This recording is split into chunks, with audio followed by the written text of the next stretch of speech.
Alright guys, welcome back. So Derieri got announced this morning, and well, should you be summoning? We're also going to be getting a actual Monspeet banner, so we'll talk about him towards the end. Quite fitting, both of these characters are recently alongside of each other, and well, is it worth summoning? Now, I will start the video off by saying she definitely is by far the biggest wait-and-see character. You know, when we looked at obviously Escanor, and also Gopher as well, you can tell straight away, yeah, these guys were going to be good. In fact, Escanor was actually better than we thought because we didn't know this skill was going to proc as much as it did. And also, they gave him really fast attack speed.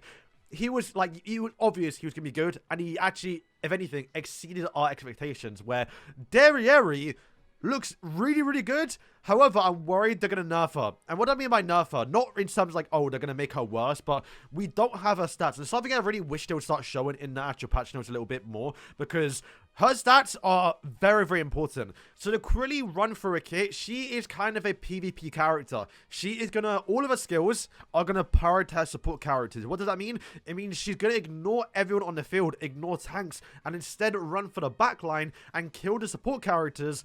And then once all the support characters are dead, she'll then start targeting people around her, unless those characters can actually taunt her, which, yeah, with the wait and see, because I think people right now are assuming she has taunt immunity because she's ignoring tanks, where, yeah, with the wait and see, because it really feels like she would get taunted, but then when you activate the skill, she would then not remove the taunt, but it would then trigger to prioritize the support hero. So once again, that's something we have to wait and see, but like we can't tell until we see it in game. But yeah, the first skill is prioritizing a support character, then deals 105 damage.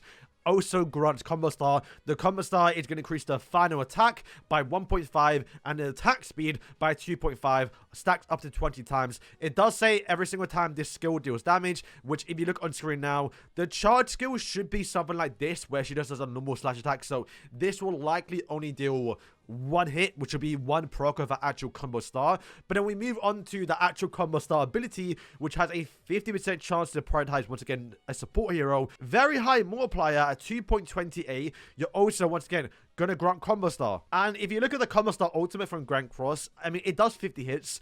It does max out at 20, so I doubt she can even do near 20 hits on the actual ability. But what we do know is that this skill will be sort of a multi-hitter, right? It will do maybe 5-6 attacks, a little bit similar to Escanor, to where you can stack up those combo stars a little bit more, and then move it on towards heavy impact, where you're once again going to prioritize support heroes, deals damage equal to 876% of attack, which to be fair is quite high. It's not bad, but it's AoE though. It's all characters around her. It's very similar to Bellion, where she's basically like slammed the floor. You can see the animation right now. This is what the skill is based off in Grand Cross. I guess it's possible to change it, but she jumps forward, slams on the floor, does a bunch of hits. So we can assume this ultimate's going to hit at least 4 to 5 times a little bit. And it is AoE, so if you hit 3 people, you already got 15 combo stars active. So yeah, she's going to get this actual combo star very, very quick. And if you don't know what the combo star actually does, you are going to get a 30% final attack buff, and also the biggest one, a 50% increase in attack speed, which this is my biggest worry right now, is her attack speed might be very, very slow. The reason why is because her multipliers are very high, and obviously you're going to get naturally high attack speed anyway because of your actual, your combo star actual passive, right? Escanor already has the fastest attack speed in the game, that being 116, but the average attack speed for normal DPSs so far have always been 100. If she has base 100 attack speed with the max combo star buffs, that's 150 attack speed. That's kind of crazy, right? And if you look at Escanor gets 15 attack buff, and also King gets 20. So they overall get 20 or 35 extra attack buff.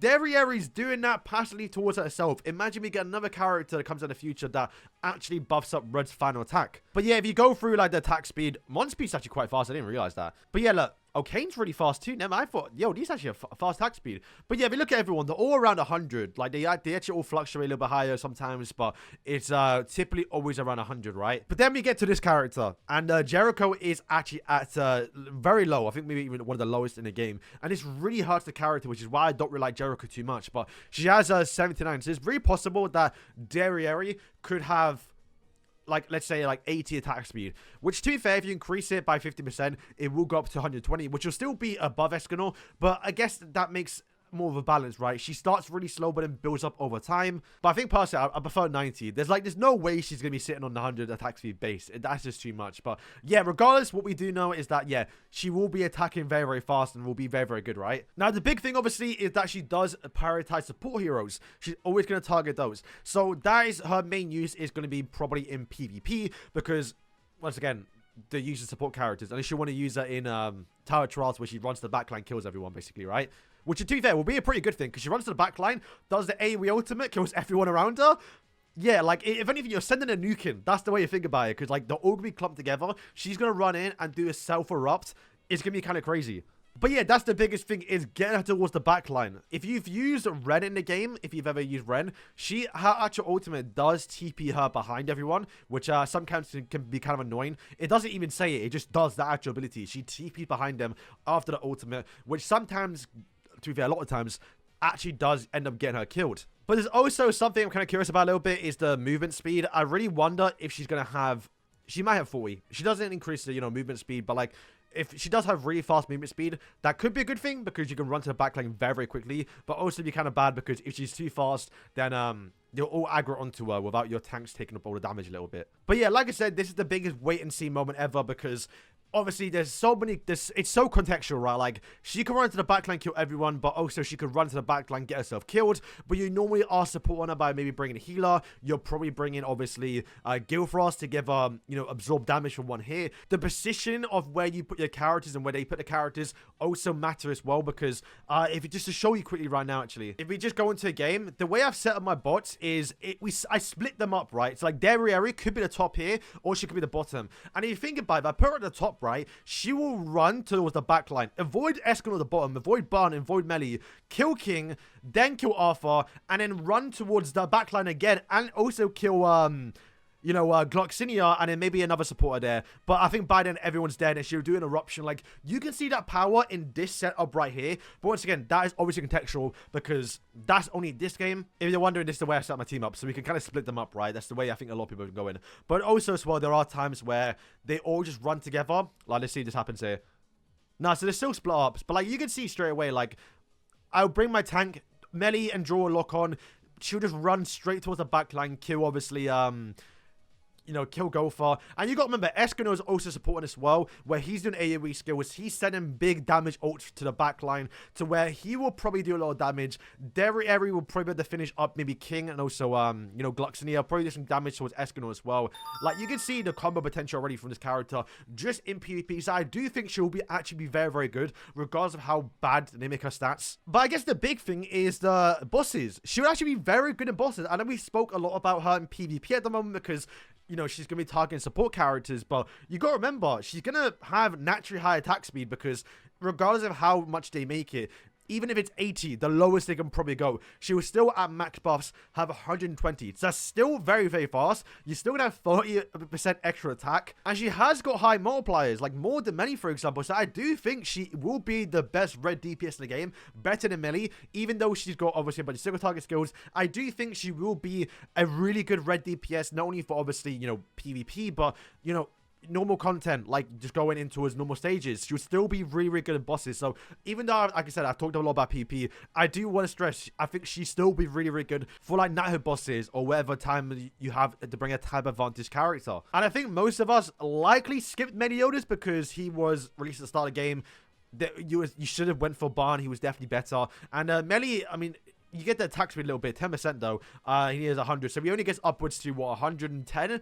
And if Derieri, once again, is looking like to probably go up towards 120, obviously he does reduce it on cooldowns, but you're not getting that attack buff, where obviously you have to bring King, where you don't have to bring King with Derieri. You can bring someone else, but you probably still will, because you're probably using Escort with him anyway. And then the final thing, because I know I spoke a lot about a kit, but generally it's the most interesting kit we've ever seen in this game so far. This ability right here, Heavy Impact. If you look at the animation, she TPs when she does it. Like, granted, it's possible she may not actually do that in game, but like, who knows? Maybe she actually TPs towards the backline, like how we have Ren, targets a support character, dealing AoE damage, which is going to be quite a high multiplier, and then just instantly kill support. Like, she could be even more broken than we actually think she's going to be. So, yeah, like I said, definitely a wait-and-see character. I think she's going to be really, really good, but definitely wait for tomorrow's showcase when I go through the character. And or if you want to pull her herself or see gameplays from someone else, you know, we'll have to really look at the character to see how she actually plays, because, yeah, everything matters towards the character. The attack speed, the movement speed, does her animations hit more than once? Does she TP on animations? Yeah, it all matters. So, yeah, I think that's kind of all I have to say for Derieri in terms of, like, actual kit. But let's move on towards actually summoning now. Unfortunately, she's a DPS character, releasing right after Escanor. So, if you can't spend 160,000 diamonds on this banner, is it worth summoning? I'm not entirely too sure. Because the thing with DPS is, if they're not dealing a lot of DPS, then there's no point using them. And since she's going to be running towards the backline, she might get targeted quite a lot, especially in PvP. Then she does have to be quite a little bit tanky. So, you know, having more stats on the character, having high attack. So, if she does get that opportunity to attack a support or deal damage, she can deal with much damage as she can. But what I will say is, though, is I spend 80,000 onto Medios' banner, gone towards 3-star, and I haven't used them since. Like, because the DPS just isn't there, right? Like, if you can get Derieri towards, like, 8-star, 7-star, 5-star, sure, that'd be good if you get out very early on. But, you know, if you're summoning, you have to go all the way, because she's a DPS. She has to compete up with Escanor. She has to compete up with your Barn. She's got to compete up with all the DPS characters, so she does have to naturally get towards a high dupe level. So, unfortunately, yeah, if you don't have 160,000 gems right now, or even, like, 80,000, because you can, especially if you're progressive through the game, easily get 100k gems every 2 weeks. Once again, if you looked at my Escanor summons, I did literally 2 weeks ago. He came out 2 weeks ago. He's still not even left yet. I have now gone up to 230,000, and I think I went down to 114,000. So I've gotten around 115k in the last 2 weeks free to play, because once again, they've given out a lot of free gems. I've grinded my account a lot as well. We're also going to be getting Tower Trial stages, which might give out even more gems. We're getting a new relay mission, so we are getting more gems too, we know that. Plus all the daily resets, all the gem income, you can get a lot of gems. So if you have got like 80,000 right now, a little bit, and you've done your Escanor summons, then you actually can probably get maxed out if you want to. But at that point, you know, you have to grant the gems. Wait until you grind it up, and once again, watch my videos. We'll tell you if she's good or not. And then the final thing I want to talk about for Derieri is, well, we know Merlin's coming, right? Like, everyone, I even saw a few comments about it saying, I'm glad Derieri released because I can start seeing from Merlin. And while you, I mean, might want to do that if you want it, I don't mind. It's up to you. Merlin's probably going to be a really good character too. She has been leaked to be a red supporter, so it's a very good chance, because we've seen her kit a little bit. Not really, like, we haven't seen the kit because they always change it. I'm not going to bother showing it, but we do know she's going to buff up red characters and also buff up sins. Very much like how King buffs up blue characters and also buffs up sins. So, not to say you have to get Derieri for Merlin, but it's also a very good chance Derieri is going to get buffed because of Merlin. And I think a lot of people right now are asking for, like, crit chance, because you'll buff up the crit chance for Escanor, you buff up the crit chance for, you know, Meliodas, who kind of needs it, you buff up the crit chance for, obviously, Barn, and you could actually buff up the crit chance for, obviously, you know, Derieri. And at that point, getting Melascalo increases crit damage for commandments and green characters, which would also go, I guess, with Escanor, but he's probably already got King in the team, would also work very, very well as well. And I've been saying it, but, like, surely Merlin has Perfect Cube, which will be a shield for your allies. Might even be similar to with Gilfrost, but maybe a bit better, where you get the absolute defense, but maybe 2 times rather than 1 time. We'll have to wait and see. But, like, there's a good chance Merlin probably will likely make Derieri even better. So just something to take note of. I mean, luckily, if she is coming out after Derieri, we will actually have a kit before Derieri actually leaves. So maybe you can wait till like the final day and see if obviously Merlin is broken and if she supports Derieri, to know if you want to summon for her. All right, so with all that being said, let's move on to the next character, that being Monspeet. I mean, look, if you don't have obviously enough gems for obviously, you know, Derieri, you don't really care too much about her, you have your DPSs, you're kind of fine, right? Then, yeah, maybe someone for Monspeet, maybe not the worst idea, because he is very, very good. And in fact, to be fair, we'll kind of complement, Derieri a little bit better too, where you're able to attack the backline, deal damage, lower the critical resistance and crit defense, to where, hey, maybe once again, you can actually do a lot of damage with Derieri because he's targeting the backline. Follow that up by an anti Escanor. Yeah, I genuinely can't wait for these combos. But yeah, I think Monspeet is the best debuffer in the game. Once again, going off the leaks that we've seen in terms of characters coming towards the game, I don't know what exactly they are. The only character I know coming is obviously, you know, Merlin, who will be a supporter. But we do know we are going to be getting a Zeldris. We're going to be getting a Diane. we're going to be getting a Estarossa. We don't know if they're debuffers. Could they be debuffers? Sure, but like I think they're more likely to be DPSs. Like I can see Zelda's being a support slash DPS where you buff up the team because he's probably gonna surely one of them have to buff up the commandments, right? Estarossa has to be a DPS. Diane could be a debuffer, but more or less might be a tank because it's Diane. So I will say if you do invest a little bit towards Monspeet, you're gonna get value. It's really, really good. We love that energy restoration.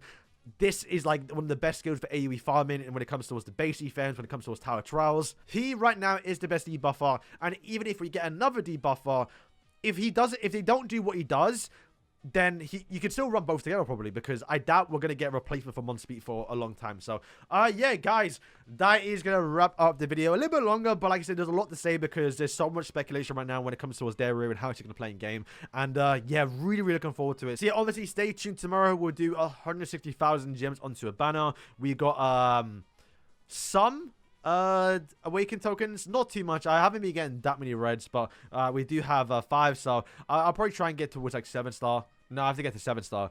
Okay, we'll see, man. But like, I'm definitely gonna invest a lot to her because she looks really, really fun, and it's there. I really like her. So yeah, guys, thank you for watching. Good luck on your summons. You lot will probably be able to do it for me because I think the update drops like 4 in the morning, so we'll be a little bit late. But I'll try and get the gameplay out as fast as possible. So guys, thank you for watching, and yeah. Peace.